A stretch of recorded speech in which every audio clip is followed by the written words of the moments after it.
पहले cash in hand, opening balance of cash जो आएगी डेबिट साइड से, to balance b oblique d, how much that is 5100।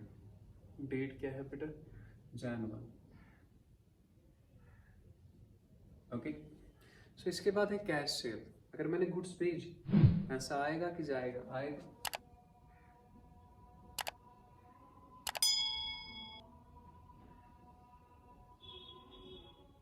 To save, how much that is 5600। Okay, इसके बाद received from Lal account, मैंने लाल से पैसा पकड़ा, to Lal, how much that is 800। Date क्या है बेटा, Jan 3 और Jan 5। इसके बाद पेड इनटू बैंक, मैंने बैंक में पैसा भरा, बैंक कैश बढ़ेगा कि कम होगा, कम होगा, बाय बैंक 10,000 भरा मैंने बैंक में, and how much that is Jan 7। Date is Jan 7। Okay, purchase postage, मैंने पोस्टेज परचेज की तो पैसा जाएगा, bye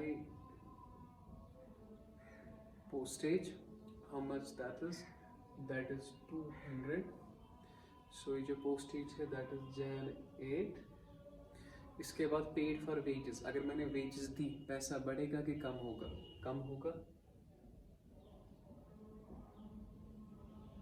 by wages, so how much that is, so that is 100।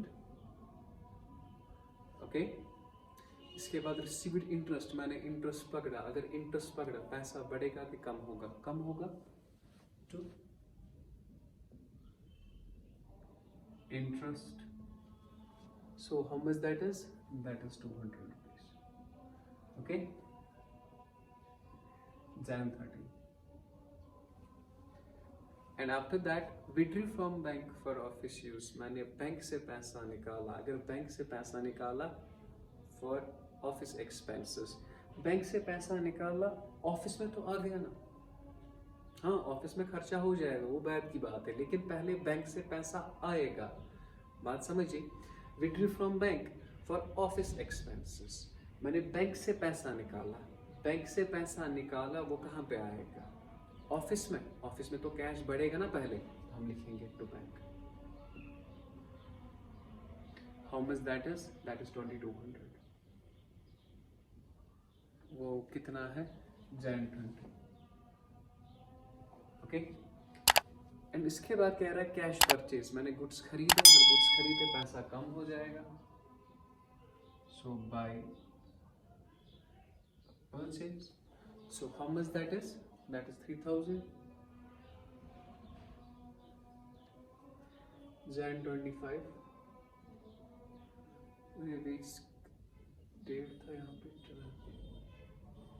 Okay, इसके बाद परचेज के बाद आ रहा है कैश सेल, मैंने गुड्स बेचे, अगर गुड्स बेचे तो आएगा डेबिट साइड से, तो लिखेंगे to sales, so how much that is 2400। Okay, and इसके बाद कह रहा है रिसीव्ड फ्रॉम रविंदर, अगर रविंदर से पैसा मैंने पकड़ा तो आएगा डेबिट साइड से टू रविंदर, बेटा रविंदर कितना आएगा बेटा 1100। Okay, and after that drift for personal use, मैंने पैसा निकाला खुद के लिए, तो खुद के लिए means drawings, by drawings, how much that is 900।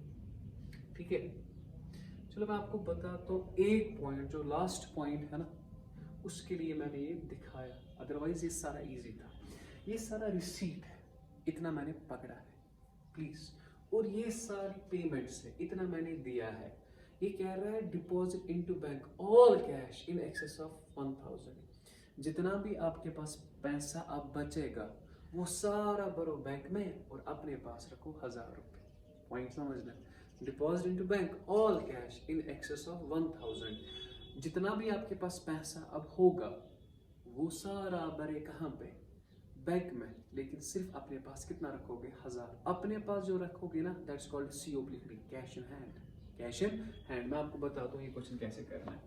इससे पहले टोटल करेंगे, टोटल रिसीट्स है, जो आपके पास टोटल कैश आया है वो आया है 17,400 में। यहां पे इसे करूंगा टोटल, इट इज 0 0।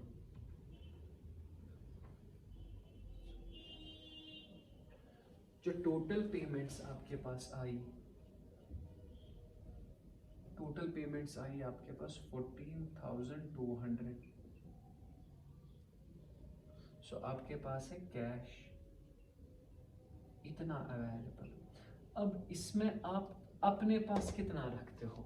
अपने पास आप रखते हो 1,000 रुपये। 1,000 रुपये का मतलब जो आप अपने पास रखते हो ना, दैट्स कॉल्ड COPD। जो आप अपने पास रखते हो, कह रहा है deposited into bank all cash in excess of 1,000। 1,000 अपने पास रखो। अपने पास रखो means COPD because that is cash in hand, ठीक है। और 3,200 माइनस 1,000 तो 2,200 हमने कहाँ पे भरा होगा? बैंक में। ये पॉइंट था। फिर से समझो, मेरे पास कैश है अवेलेबल 3,200, अपने पास कितना रखना है? 1,000। जो वहाँ पे बचता है वो कहाँ पे भरना है? बैंक में। तो यहाँ पे याद रखें, तो यहाँ पे ये ट्रांजैक्शन ऐसे आएगी, by bank, by balance, COPD। Bank में कितना भरा? 2,200।